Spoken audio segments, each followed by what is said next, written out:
Sim.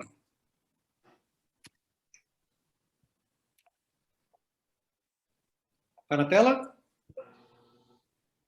Espera aí, Rodrigo, eu só sair aqui um segundo.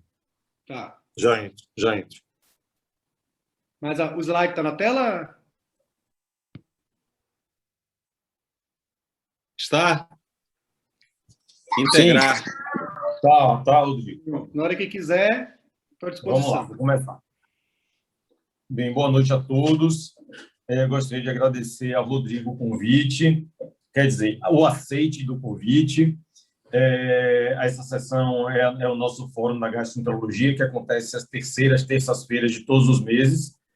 Manuel é responsável pela sessão do mês, convidou o Rodrigo, que prontamente aceitou e vai nos brindar com um assunto muito interessante, né? Se há espaço para imunoterapia no câncer coloretal.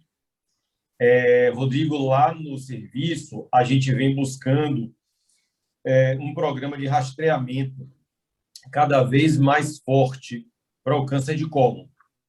No momento oportuno, a gente pode conversar sobre isso, mas nós instituímos um questionário em todas as consultas de gastroenterologia que visa rastrear, na verdade, se esse paciente já tem colono, quanto tempo tem colono, qual foi o achado da última colono e quando ele deve realizar um próximo exame.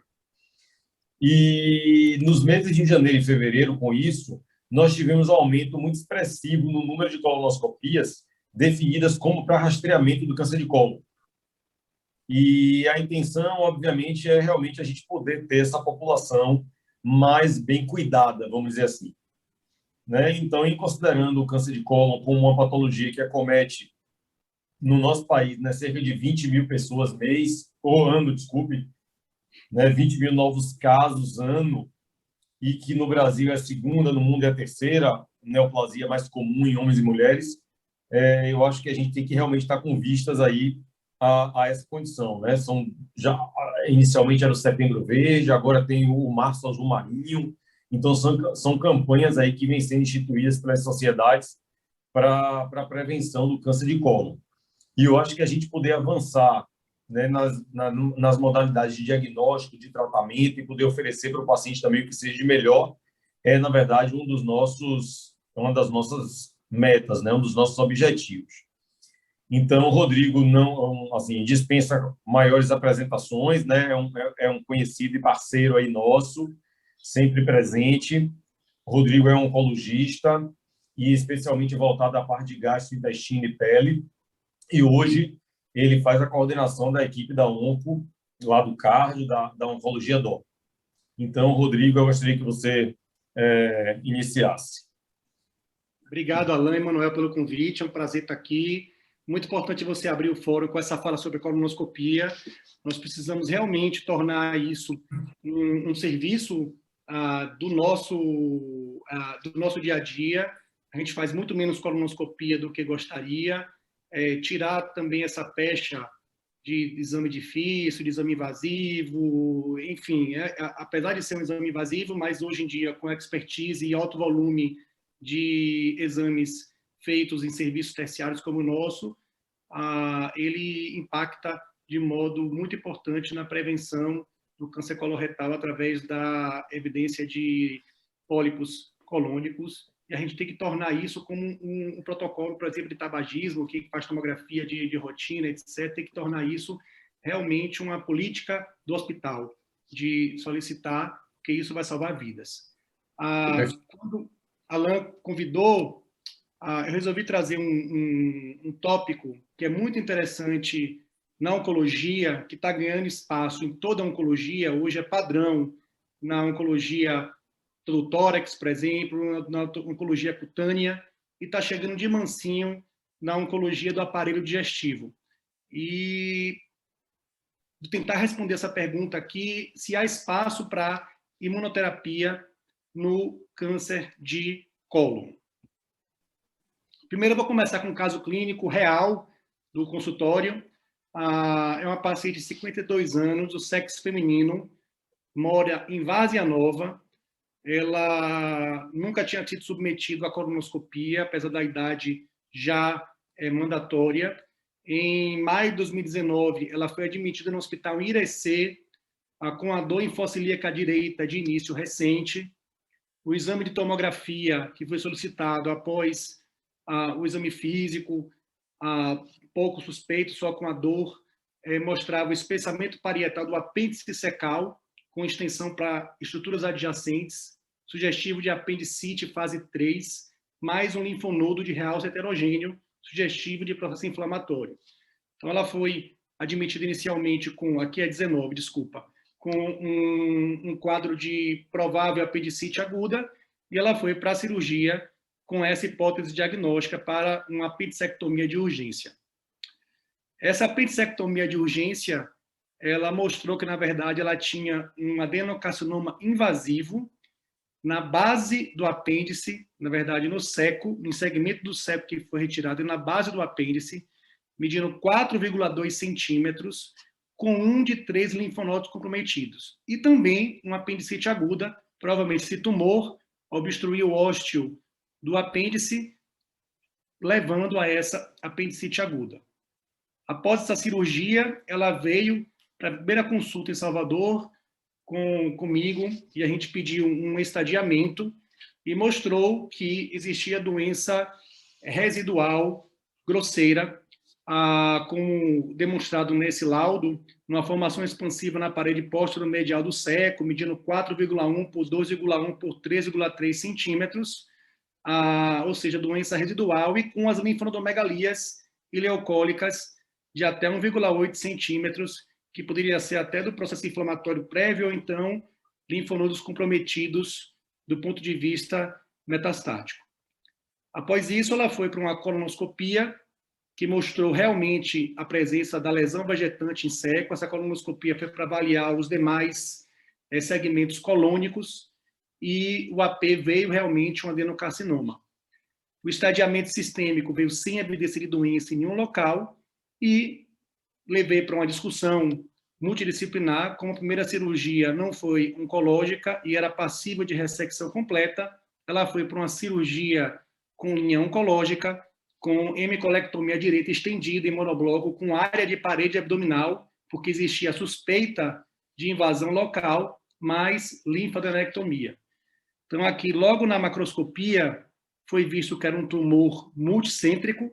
Ela tinha um tumor residual, provavelmente residual, de 4 por 3 centímetros, e tinha um outro tumor na transição iliocecal, medindo 1,8 centímetros, distando 15 centímetros de T1, e tinha um nódulo também na serosa, medindo 0,8 por 0,7 centímetros. Quando vamos para a microscopia, nós vemos o tumor bem diferenciado, multicêntrico, com depósitos tumorais presentes. Na verdade, aquele nódulo era um depósito tumoral. Então, foi um estadiamento final, T3N1C, no estadio 3B, e fomos para discussão de conduta. Chamava muita atenção uma paciente com 52 anos, muito jovem, tumor de cólon direito e tumor multicêntrico. Isso chamava muito atenção. O antecedente familiar não chamava atenção, os pais eram vivos, só que nesse tempo aí, a prima teve um diagnóstico de câncer de endométrio, a prima de 1º grau.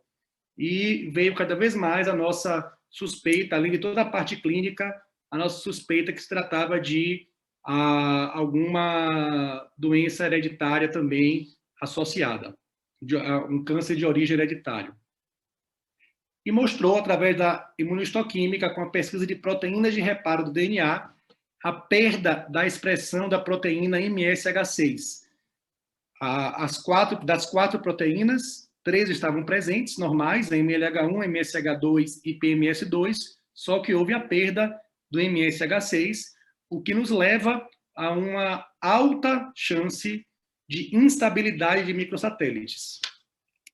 Bom, e o que é essa instabilidade de microsatélites? Vale a pena a gente passear um pouquinho aqui para entender ao certo o que é isso.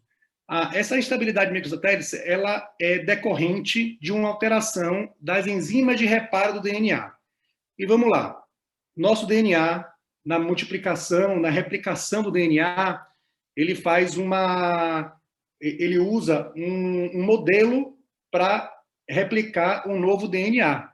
E ele faz o pareamento de bases. É claro que na replicação que acontece durante todo o tempo, algum erro pode acontecer, como aqui, que o normal era ligar o A no T, só que ligou o G no T. Então, essa alteração ela é identificada, recortada, essa parte, e, através de enzimas, eles reparam esse erro, levando ao pareamento de pares correto e evitando que ali nasça uma mutação. Como é feito isso? Através de enzimas, chamadas enzimas de reparo do DNA, que é como se fossem satélites que ficam no DNA fazendo uma auditoria do pareamento de bases. E quando um pareamento de base ele é feito de forma equivocada, essa auditoria, que são essas enzimas de reparo, vão lá, cortam um pedaço, fazem um pareamento correto e replicam de forma correta. Então, todos nós aí temos um esquema, uma máquina de reparo do DNA quando existe algum pareamento incorreto. E as 4 enzimas mais importantes são essas, MLH1, MSH2, MSH6 e PMS2, que atuam como dímeros, atuam em conjunto aí, fazendo esse trabalho de auditoria, digamos assim. Em alguns pacientes, eles podem ter defeitos nesse sistema de reparo. E se eu tenho um defeito no sistema de reparo, os erros genéticos, eles se perpetuam, porque ele não é reconhecido por esse esquema de auditoria, por esses satélites que fazem o reparo do DNA, fazendo instabilidades nesses microsatélites, ou seja, mutações. E, consequentemente, essas mutações, quando eu tenho um erro dessas enzimas de reparo, eles se acumulam, levando a sequências repetidas de DNA instáveis, acúmulo de erros, e levando a uma alta carga mutacional. Várias mutações ao mesmo tempo. E este princípio é o princípio da síndrome de Lynch, que é uma síndrome em que existe uma mutação em uma dessas proteínas de reparo, nos genes que produzem essas proteínas de reparo do DNA. Está presente em cerca de 15% dos pacientes de todos os cânceres de cólon e no metastático de 3,5% a 6,5%. Então, revisando, quando eu tenho uma forma correta do reparo do DNA, eu tenho uma estabilidade de microsatélites. Quando eu tenho uma forma errônea de correção do DNA, eu tenho uma deficiência do sistema de reparo do DNA, eu tenho uma instabilidade de microsatélites. E essa instabilidade, lembrando que tem 15% dos pacientes de câncer de intestino, ela pode ser germinativa, ou seja, hereditária, ou ela pode ser somática, ou seja, nascer no tumor. Apenas uma minoria, cerca de 3%, é hereditária, germinativa, o que é designado com a síndrome de Lynch. E cerca de 12% é chamada esporádica, ou seja, não passada de pai para filho, que na maioria é por uma metilação do MLH1. Independente da via, seja germinativa, hereditária ou esporádica, esse paciente vai ter uma deficiência das enzimas de reparo, levando a uma instabilidade de microsatélites e, consequentemente, um acúmulo de mutações, levando este indivíduo ao risco de câncer, principalmente coloretal. E como é que nós identificamos? O principal exame é a imunistoquímica, que é um exame de triagem muito importante para o diagnóstico de erro de reparo do DNA. Através da imunistoquímica, a gente vê aqui que o MLH1 e o PMS2 não têm expressão na imunistoquímica, mas o MSH2 e o MSH6 têm. Então, esse paciente tem perda de expressão de MLH1 e PMS2.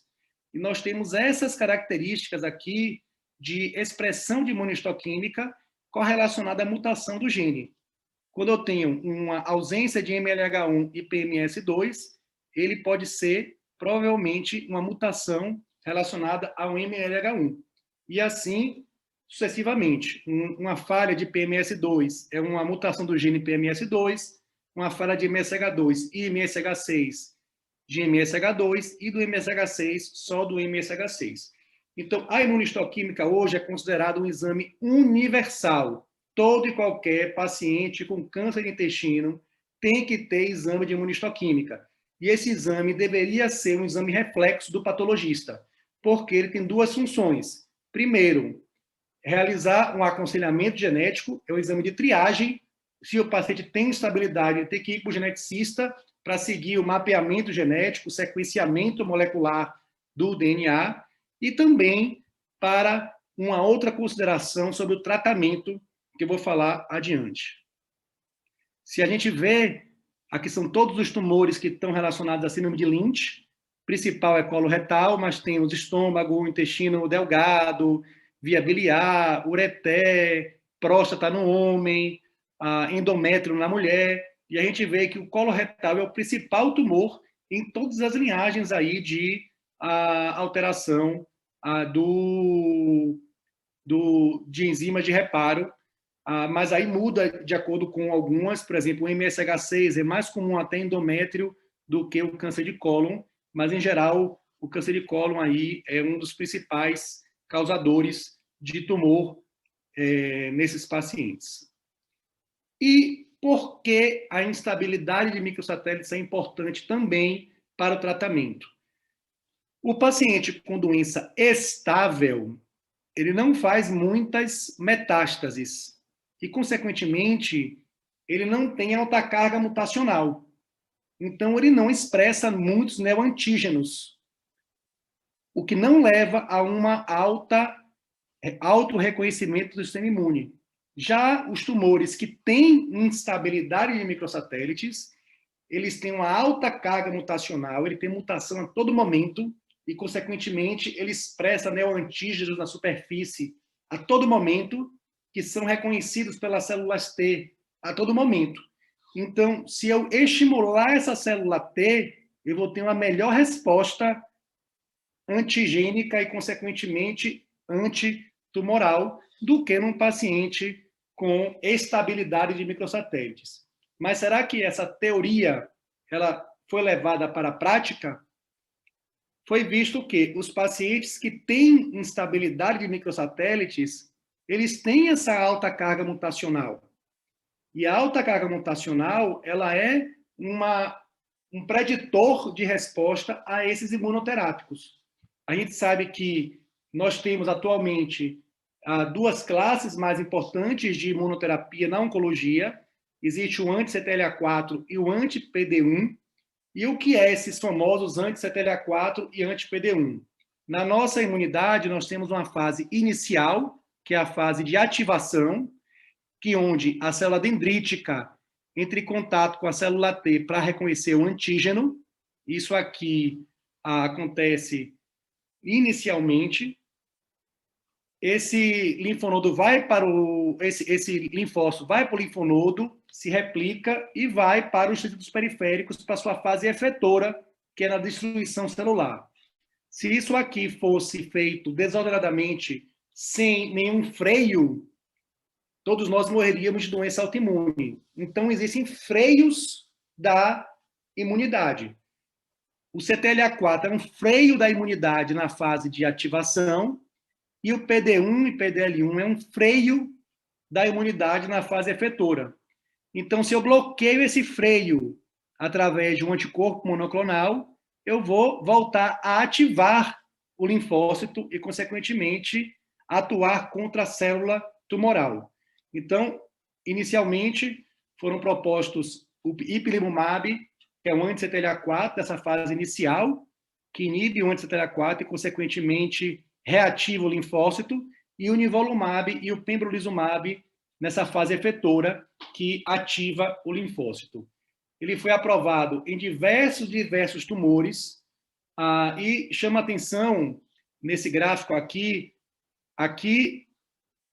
na horizontal é a carga de mutação, e aqui na vertical a taxa de resposta. a gente vê quanto maior as mutações que um paciente tem, maior a taxa de resposta. Por que o SEC de pele está aqui? Porque o SEC de pele tem a assinatura do dano solar, e o dano solar leva muita mutação na célula. Então, ele tem, consequentemente, uma taxa de resposta alta. E o coloretal com deficiência da enzima de reparo, com instabilidade de microsatélites também. Ele tem uma alta taxa de resposta, porque ele tem uma alta carga mutacional. Já os 85% de câncer coloretal não deficiente, ou seja, com proficiência das enzimas de reparo, eles têm uma baixíssima taxa de resposta ao anti-PD1. E isso foi visto na prática. É claro que primeiro foram os estudos de fase 1/2, de testes com coortes de pacientes, e o pembrolizumab, que é um anti-PD1, ele foi testado em vários pacientes com câncer metastático. Dentre eles, 11 com câncer coloretal com instabilidade, 21 com câncer coloretal sem instabilidade, ou seja, com proficiência das enzimas de reparo, e 9 outros tumores com instabilidade, para avaliar se a instabilidade ela leva realmente a uma taxa de resposta com a imunoterapia. E mostrou que sim. Eu tenho aqui 40% de taxa de resposta nos pacientes com câncer de intestino com instabilidade de microsatélites, versus 0 nos pacientes sem instabilidade. Ou seja, não funcionou em nenhum paciente estável. E a gente vê aqui, nesse gráfico em cascata, que todos os pacientes que tiveram diminuição do câncer foram os pacientes deficientes de instabilidade de microsatélites, deficientes de enzima de reparo, e os proficientes não tiveram nenhuma resposta, e o que foi visto é que essas respostas eram muito duradouras, como a gente vê na imunoterapia nos outros tumores. E aqui a sobrevida livre de progressão e a sobrevida global mostra bem isso. Aqui são os pacientes que tinham enzimas de reparo normais, com péssima sobrevida livre de progressão, e aqui são os pacientes que tinham enzimas de reparo deficientes, ou seja, instabilidade de microsatélites, com sobrevida livre de progressão e uma sobrevida global também muito melhores do que os outros pacientes. Foram expandidas essas coortes, incluindo cada vez mais pacientes. Esses eram pacientes todos politratados, logicamente, porque era um estudo de fase 1B/2, e com a inclusão de mais pacientes, foi visto que esses números eram reais. Os pacientes que tinham deficiência de reparo, 57% de taxa de resposta versus 0 para os pacientes proficientes, e controle de doença, 89% de controle de doença versus apenas 16% nos pacientes proficientes. Então, também a sobrevida global e a sobrevida livre de progressão muito diferentes entre os pacientes com deficiência e os pacientes com proficiência.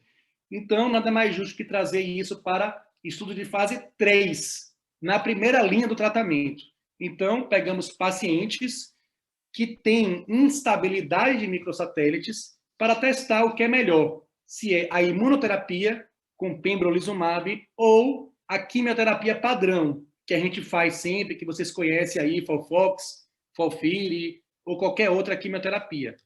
Então, foram pacientes em primeira linha, todos virgens de tratamento, randomizados para pembrolizumab, que é a imunoterapia, ou a terapia de escolha do médico oncologista, tratado até progressão de doença ou toxicidade limitante, com um endpoint primário de sobrevida global e sobrevida livre de progressão.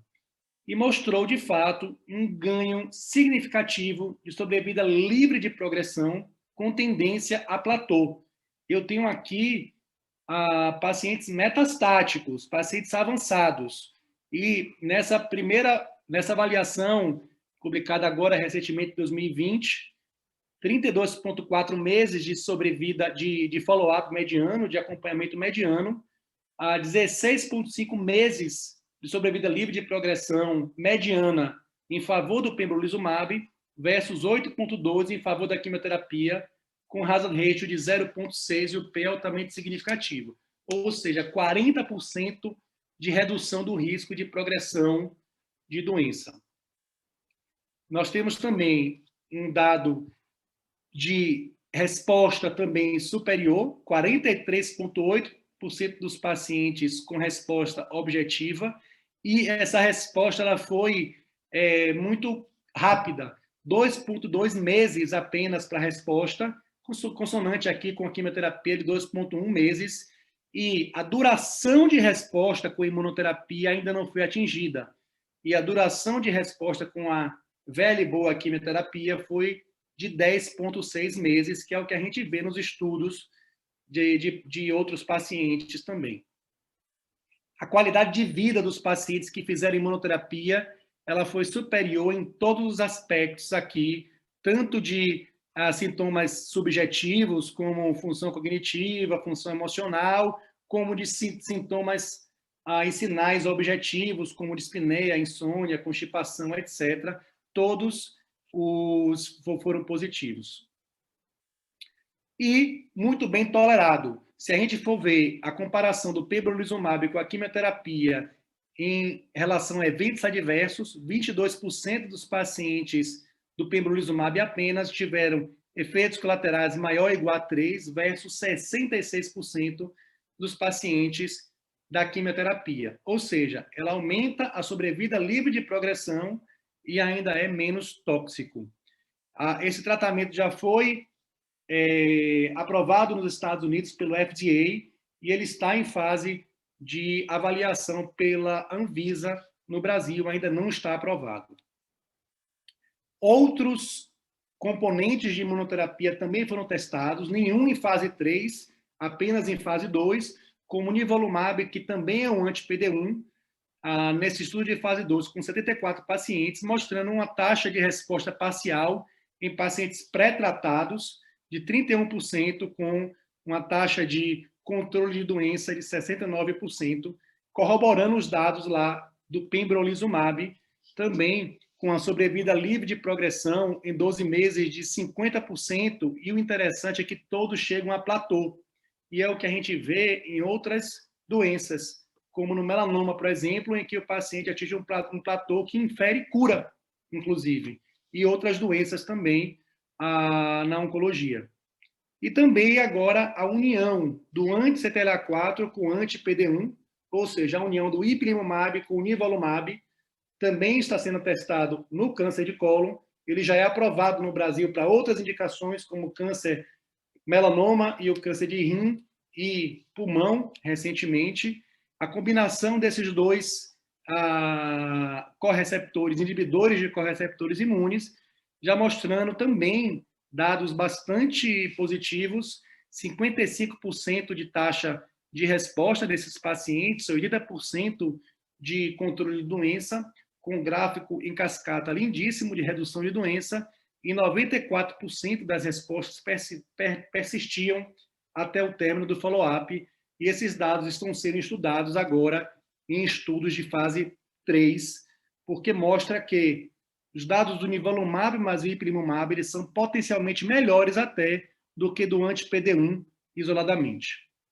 Então, depois de todo esse passeio aí sobre o uso da imunoterapia no câncer de colo, vamos voltar ao caso, lembrando que essa paciente tinha, sim, instabilidade de microsatélites, ela tinha ausência de expressão pela imunohistoquímica do MSH6. Essa paciente foi para quimioterapia adjuvante com FOLFOX, que é o padrão, e ela persistia com CA elevado esse tempo todo, e nós pedimos um PET scan, já que o exame de imagem foi negativo para metástase, e o CA elevado nos autoriza a pedir o PET, e ela na parede abdominal tinha uma captação muito intensa. Era uma alteração que era ressecável cirurgicamente, e nós, na tentativa de curar a doente, a gente discutiu numa reunião multidisciplinar e fomos para a ressecção, como se fosse uma persistência de doença ou um T4 que não foi ressecado naquela ocasião, e realmente ela tinha um adenocarcinoma infiltrando o tecido conjuntivo adiposo da parede abdominal. e nós terminamos o tratamento do FOLFOX, que eram os 12 ciclos, os 6 ciclos antes e 6 ciclos depois, e ela, desde então, ela persistiu em segmento. Aqui nesse PET, a gente já vê uma captaçãozinha muito pequena na parede abdominal perto do ilíaco, mas nessa época ela foi desconsiderada porque era muito pequena, podia ser inflamatória, um SUV de 3.9, era um SUV mais borderline. Só que no segmento, agora, em janeiro do 21, ela evoluiu com essa massa na região da parede abdominal lateral direita, próximo ao osso asa do ilíaco aqui, com demonstração tomográfica e também elevação do CEA.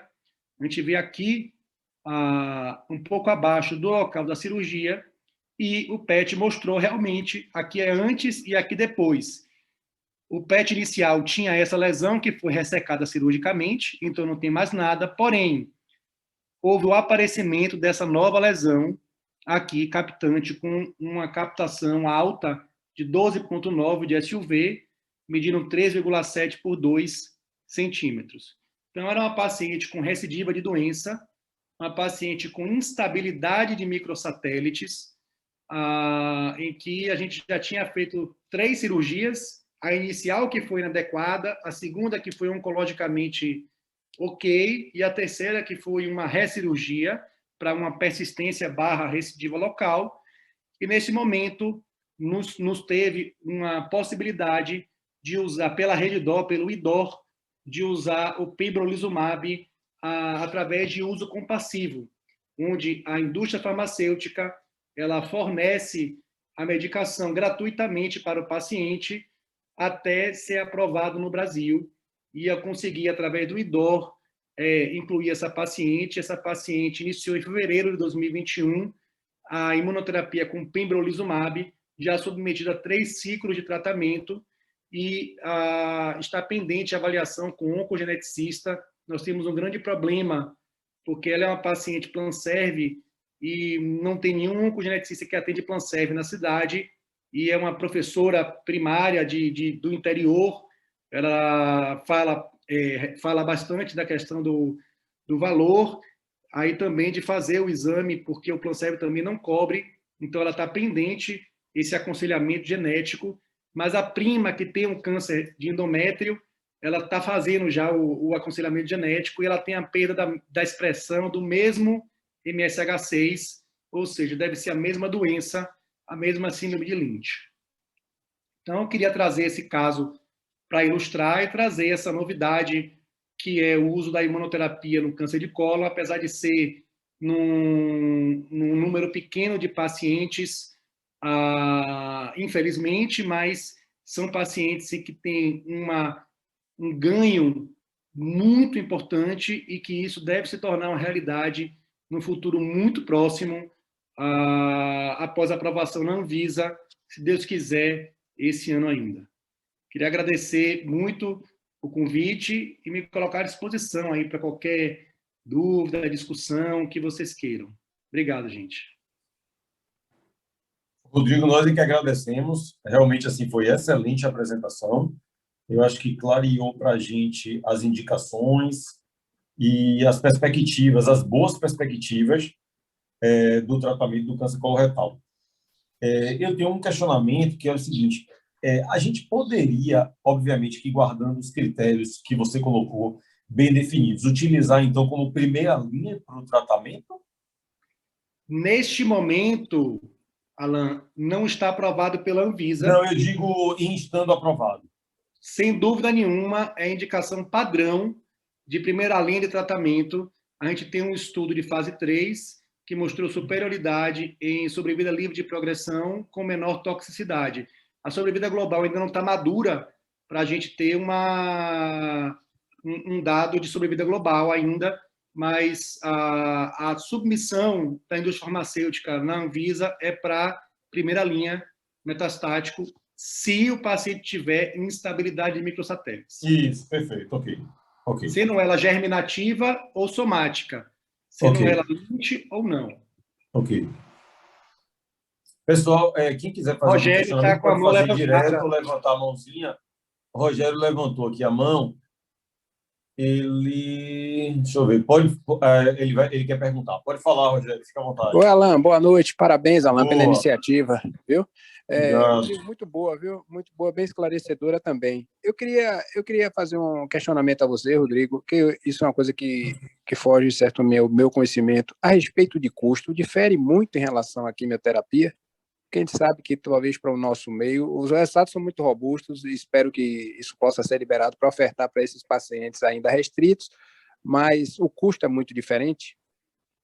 Ô, Rogério, o custo para poliquimioterapia com anticorpo, que é o que a gente usa habitualmente na primeira linha de câncer de cólon metastático, difere, mas não é tão diferente. A quimioterapia deve chegar nos seus 15 a 20 mil reais e a imunoterapia chega nos 30 mil um mês. Um mês não, a dose, né? De tratamento.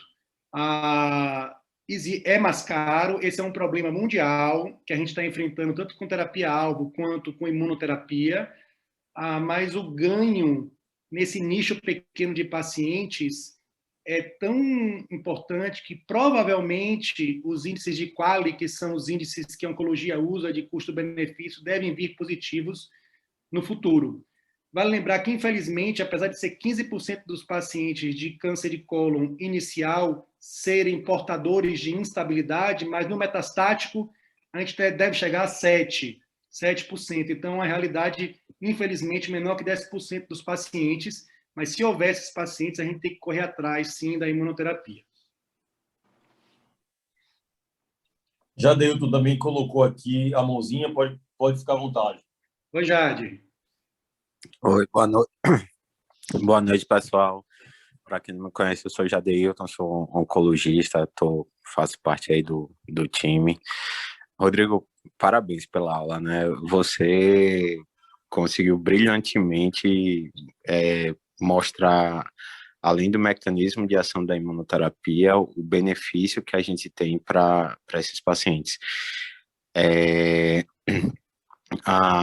A gente acho que estava bastante ansioso da chegada da imunoterapia no foco gastrointestinal da oncologia, né? A imuno veio bem para pulmão, veio bem para melanoma, e nas outras indicações, no começo a gente achou que talvez não fosse ter tanto sucesso, por assim dizer, o uso da imuno, e gastrointestinal demorou bastante para chegar, e a gente vê que realmente o trabalho do Keynote mostrou um ganho de sobrevida praticamente o dobro daqueles pacientes que faziam químio, com a resposta mais duradoura, que é o grande benefício da imunoterapia, essa resposta duradoura em platô.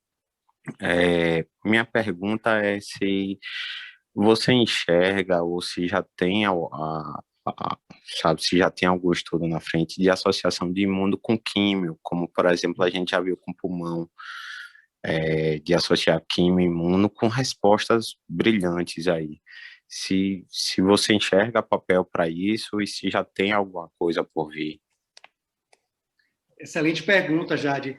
Primeiro, só ressaltar, Jadeildo é oncologista, também tem foco em tumores gastrointestinais, ele também está, desde janeiro, compondo a equipe da CAT Pulmonar, ele atende lá na oncologia do Odapituba e também está à disposição, todos vocês, para qualquer discussão de caso. Jade, depois bote seu celular aí no bate-papo para o pessoal anotar e ter seu contato, tá? É uma excelente pergunta. A gente tem aprovado, por exemplo, no câncer de pulmão, a união de quimioterapia com imunoterapia no sentido de uso sinérgico. E a gente tem cada vez mais testado imunoterapia com outros agentes oncológicos, como até terapia-alvo no câncer de rim, por exemplo, que tem essa indicação. No câncer de intestino, especificamente, Jade, se você vê a taxa de resposta à imunoterapia isolada, é muito baixa nos pacientes que têm proficiência de mismatch repair. Então, eu não estou convencido que essa união venha trazer algum tipo de benefício. E, ao mesmo tempo, para pacientes com instabilidade, também não sei se vai fazer diferença. Tá? Já nos tumores gastrointestinais, a gente tem uma excelente publicação recente, gastrointestinais gástricos, digamos, de junção, esôfago gástrica e gástricos, a gente tem uma aprovação recente no FDA de quimioterapia mais imunoterapia na primeira linha. E isso provavelmente vai ser aprovado no Brasil muito rapidamente. Porque a gente vê alguma atividade da imunoterapia isolada nos tumores esôfago-gástricos. A gente já vê. Então, talvez a junção da imuno com a quimio seja mais factível em pacientes que já têm alguma resposta à imuno e a quimio traga uma sinergia, digamos assim. Mas, infelizmente, tanto nos proficientes a resposta é 0 e no tumor de pâncreas a gente continua procurando, não acha imunoterapia, a resposta é 0. Lembrando que está aprovado no Brasil já para a primeira linha de hepatocarcinoma, a união do atezolizumab, que é uma imunoterapia, com o bevacizumab, que é um antiangiogênico. Então, a gente está começando a melhorar no gastrointestinal. Esôfago e estômago já tem aprovação em linhas tardias, né, do pembrolizumab e do nivolumab. No FDA, já aprovado em primeira linha, junto com quimio, no Brasil ainda não. Pâncreas, nada. Não tem nada que preste em relação à imunoterapia. Intestino, essa primeira linha provavelmente já está submetida. Então, vem coisas aí, hepatocarcinoma, como eu falei, já está aprovado na primeira linha. Cláudio também tem algum questionamento. Cláudio. Oi. Antes de mais nada, parabéns. Sua aula foi tão didática que até endoscopista entendeu o mecanismo de ação do imunoterápico. Rodrigo, com relação assim à mutação genética versus somática, eu acredito que para fins de terapia não tem diferença nenhuma, todos os dois vão se beneficiar com o tratamento imunoterápico, mas em termos de risco familiar, de aconselhamento genético, o somático não transmite e o outro, o germinativo, vai transmitir. Como é que você diferencia um do outro assim?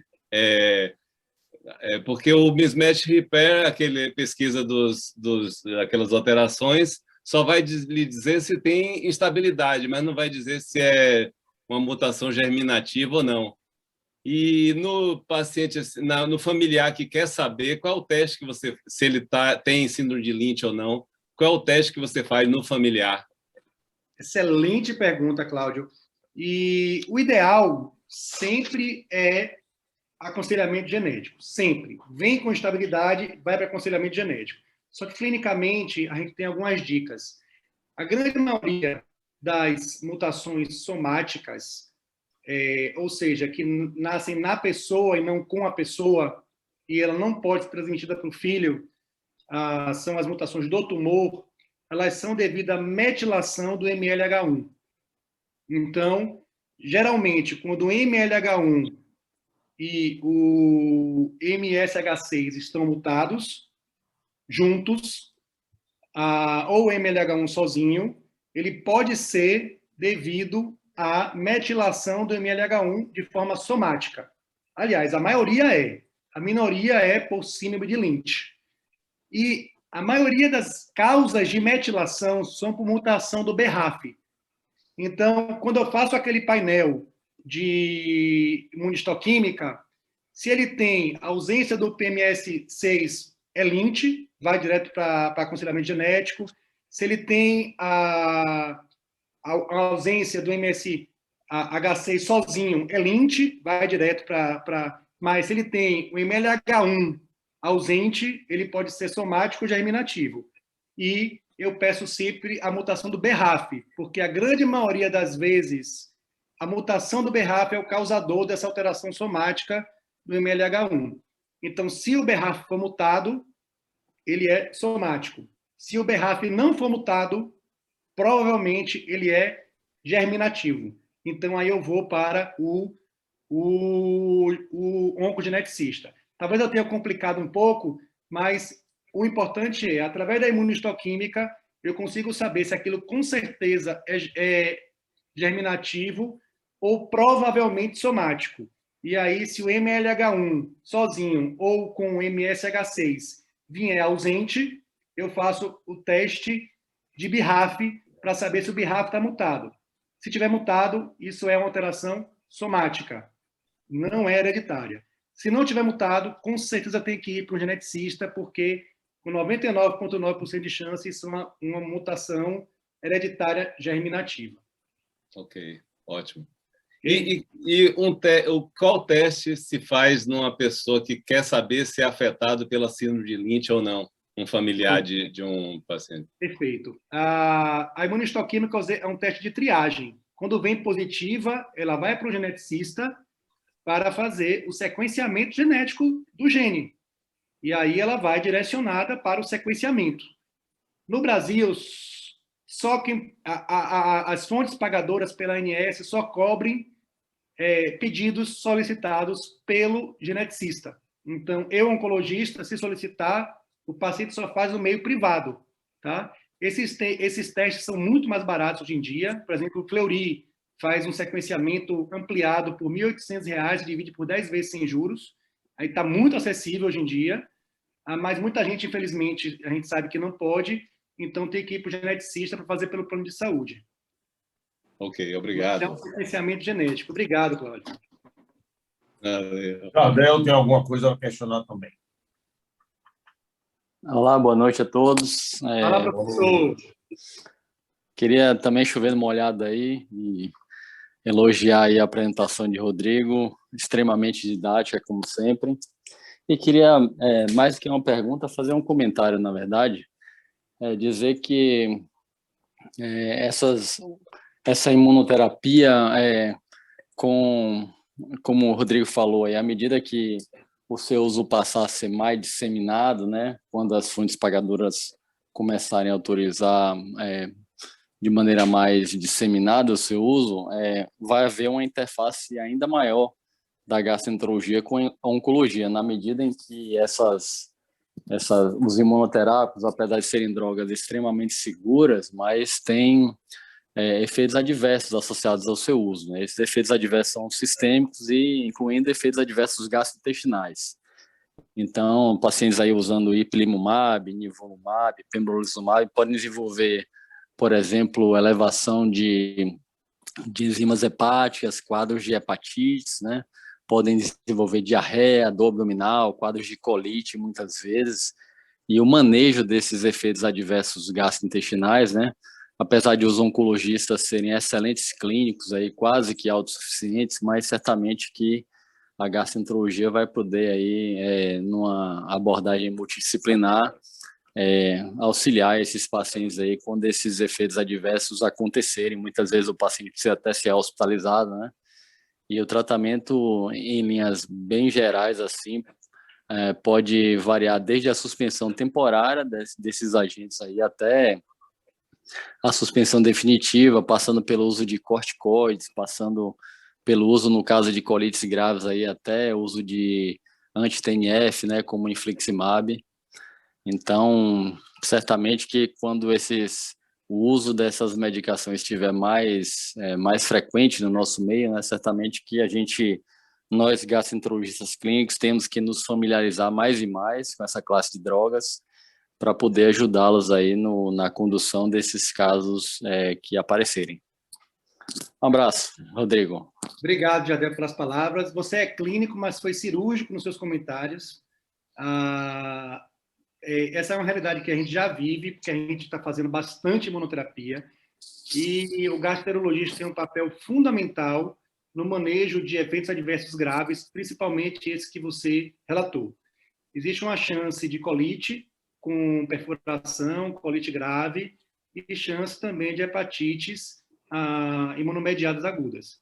Graças a Deus, são raras, a grande maioria faz diarreias sem colite, e a grande maioria faz alterações transitórias de TJGP sem hepatites graves.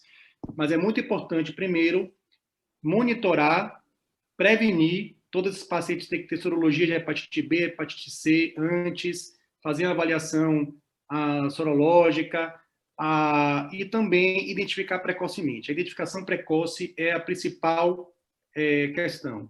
E, por acaso, se esse paciente não melhorar com corticoterapia, como você falou, lança a mão também precocemente de imunobiológicos, como o TNF, a gente faz infliximab para colite, e para hepatite a gente faz o micofenolato mofetil, porque o infliximab é hepatotóxico.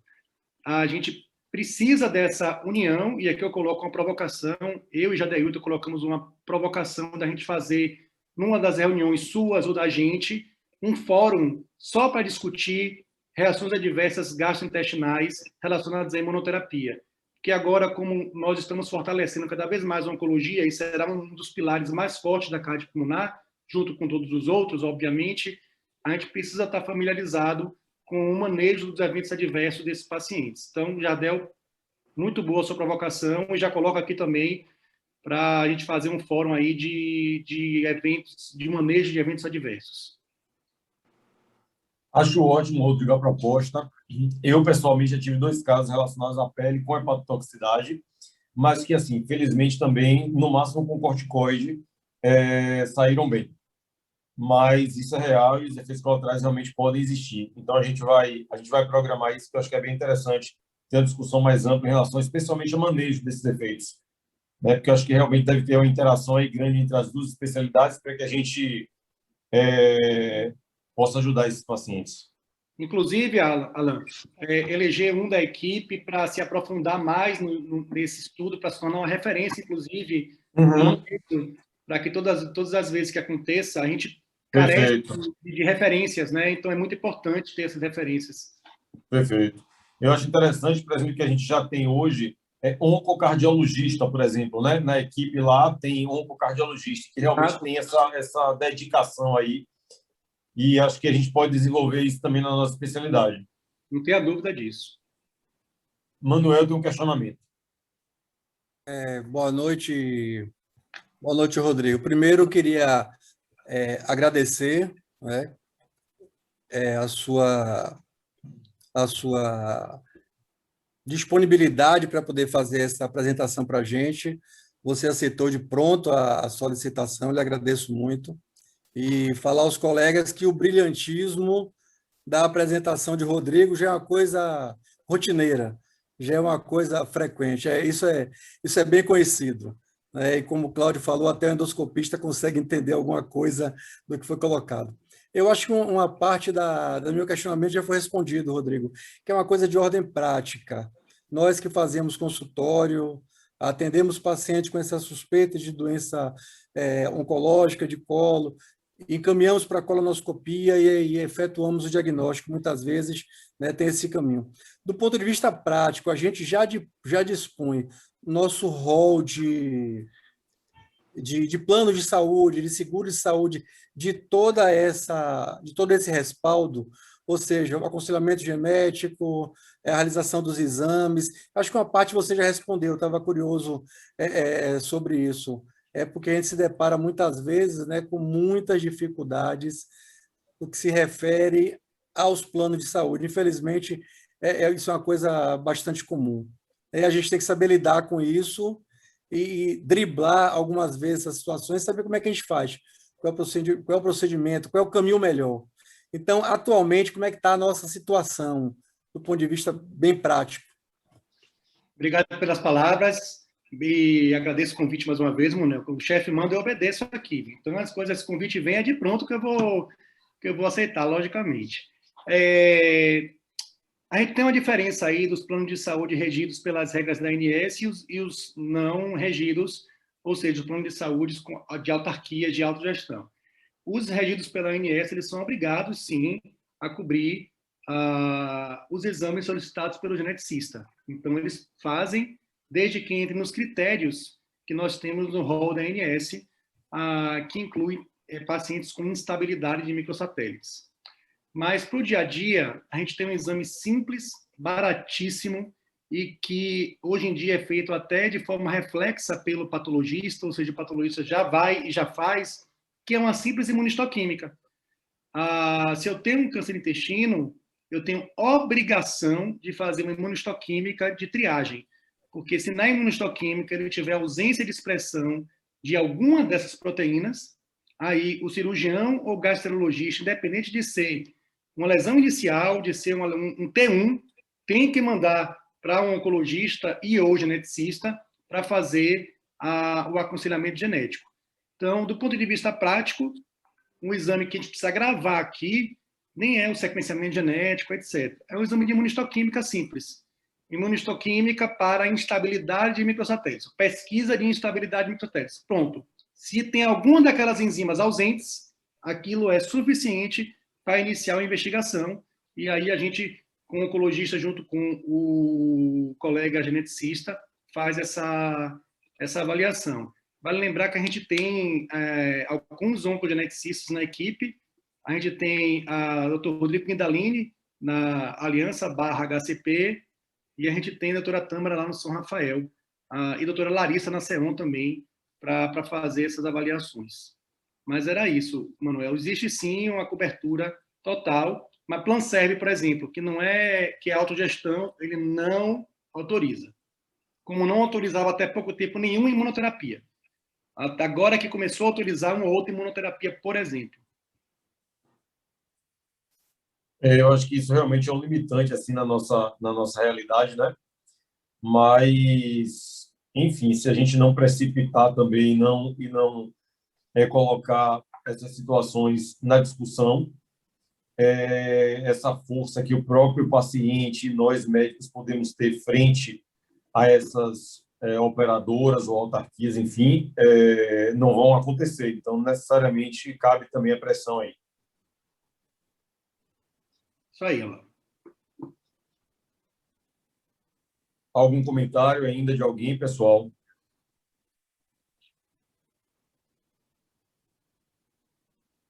Rodrigo, então, assim, mais uma vez eu gostaria de agradecer. Acho que foi muito bom, excelente. E, assim, fique à vontade. Os nossos fóruns acontecem todas as terças-feiras de cada mês. Então, se vocês também tiverem algum tema que seja conjunto e que quiserem discutir juntos e utilizarem esse momento, podem ficar à vontade, serão sempre bem-vindos. Muito obrigado mais uma vez pelo convite, pela excelente apresentação e obrigado a todos pela participação. Boa noite e bom feriado amanhã. Obrigado, gente. Obrigado pelo convite, viu? Foi um prazer estar com vocês aqui. E descansem e se cuidem, viu? Valeu, Rodrigo. Obrigado, gente. Tchau, gente. Boa noite. Boa noite. Boa noite. Boa noite. Boa noite.